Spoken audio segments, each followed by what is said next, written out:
Greetings, everyone. Pete Byrne joined, as always, by Tyler James, co-publisher of Inside ND Sports. Tyler, Notre Dame coming off their bye week, refreshing people's memories. The Irish beat Louisville a week and a half ago to improve to 4-1 on the season. So as they prepare for Stanford, unfortunately today, what you hoped wouldn't happen becomes a reality. The Irish find out that they're going to be without Boubacar Traore for the remainder of the season. He suffered a bad knee injury in the last game. So where do the Irish go at defensive end in vyper, and how do the pieces start to move around as Marcus Freeman and company try and replace what had been, honestly, one of the better stories of the season? Yeah, delayed but expected news, and he had really stepped up following Jordan Botelho's injury, and to be down your top two Vipers to start the season is a tough blow for Notre Dame. Notre Dame will sort of continue to operate as it has been, but now with Joshua Burnham playing both defensive end positions, playing on either side. Burnham was previously a Viper earlier in his career, so that shouldn't be a huge adjustment for him.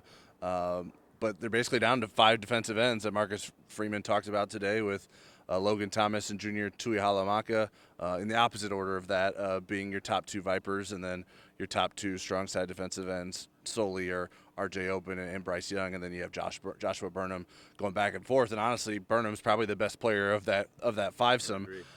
So we'll see how he handles going back and forth, if that's something that works in his favor, or if maybe that wears him out a little bit. That's not going to be an easy task, but Notre Dame needs him to be out there a lot, and for him to get healthy. He played just a little bit against Louisville as he's worked back from an ankle injury, and hopefully after the bye week he's good to go for the Stanford game. Yeah, I mean, Josh Burnham, that's some injury news in and of itself. He's missed a lot of football this year as he's recovered from his own injury. So sounds like he's full go this week, which is encouraging. But again, you have to wonder, how is his body ready for that wear and tear again, coming off of his own bumps and bruises? Yeah, it's not exactly an easy way back. They used him mostly in like goal line or short yardage situations against Louisville, and so for him to have to ramp up and be ready to go on both sides is going to be a tough ask. So we'll see how they use him. I would imagine they'll try to be as careful with him as they can, and try to figure out ways and monitor how strong he is coming off of that ankle injury, because that's a big issue you have to worry about, is both strength and conditioning. So we'll see how he handles that, and they'll have to make sure that they don't overwork him and get him back in a bad position with that ankle. Other than that, Irish tend to be trending up at the injury front. It's a few other positions. Yeah, Cooper Flanagan is questionable still from his ankle injury, but Sam Pendleton, who had a concussion at the end of the Louisville game, we didn't know exactly what happened to him, but he did miss the end of the game. He's expected to be back. Notre Dame's looking to get Christian Gray back. He's probable after missing the Louisville game as well. And so, yeah, a lot of guys getting healthy. Notre Dame needs that, and they got to stay healthy too. That's a big issue, because Notre Dame has taken so many blows at a lot of spots this season that they need these guys to be able to stay healthy for the second half of the season. And we can add Jordan Faison to the name of guys that are going to be back full go this week. He's back healthy as well.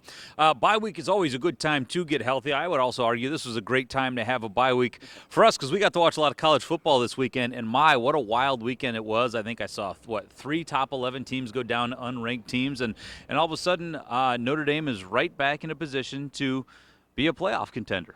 Yeah, I think chaos has already started early, and on a weekend where there weren't a lot of ranked matchups, and so Notre Dame can benefit from that if it runs the table. And I still think, regardless of what happened this past weekend, that Notre Dame was probably going to make the playoff if it finished the season winning out the rest of its games. But we're talking about seeding at this point now too as well, so that could increase Notre Dame's odds of hosting a home game for the playoff.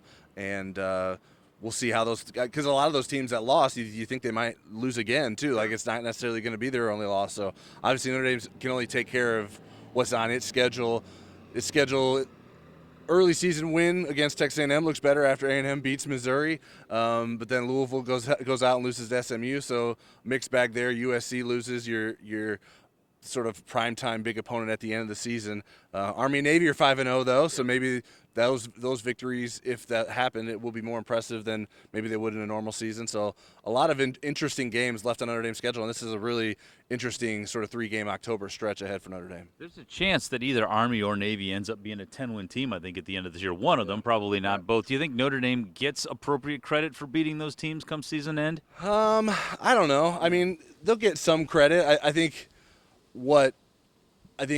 something that maybe discounts that is that Notre Dame gets to play at least Navy annually, so they're familiar with what Navy does. So that maybe you would think maybe helps Notre Dame a little bit be able to handle that. Although Navy's got some new wrinkles, they're throwing the ball a lot more than they usually ever do in that offense this season. So we'll see how the College Football Playoff Committee feels about that victory if Notre Dame can get it later this month. But obviously Notre Dame's not playing at home, so Navy's not playing at home either. But I think there should be a decent amount of credit. I think those two teams, especially if they keep winning leading into Notre Dame's game, I think would be a big thing for Notre Dame to maybe knock off those teams if they're undefeated at that time. For sure, I would agree with that. There's going to be lots more analysis of the upcoming matchup with Stanford this weekend, both on WSBT.com as well as on InsideNDSports.com with Tyler and Eric. I think the one thing that needs to be taken away from this past weekend of college football, Tyler, and this shouldn't be a surprise for this team now, is that, like, upsets happen, right? And you got to be ready to play every week. I know Marcus Freeman has told his team that before this season, but how imperative is it this week as they prepare for a Stanford team that, by all accounts, they are expected to handle? Yeah, certainly it wasn't that long ago that Notre Dame was expected to handle Stanford in Notre Dame Stadium a couple years ago in Marcus Freeman's first season, and they didn't. So they can point back to that, sort of how they point back to the Louisville game last year as a learning moment to sort of bounce back from. So, yeah, Notre Dame has to be focused and should have all the motivation in the world to know, hey, do not underestimate your opponent. This is what you have to do to stay in the college football playoff. If you want to make the playoff, you probably can't lose another game. So you have to not take anything for granted, prepare every week like it's your last game, and go out and be ready for the best from your opponent. All right, Tyler, appreciate the time as always. Of course. He's Tyler James, co-publisher of Inside ND Sports, and we will be back here next week to take on the Irish next opponent. You can see Notre Dame this week against Stanford at 3:30, and this week the game is being televised, so everyone at home will be happy about that. All right, thanks for joining us as always. We'll see you next week.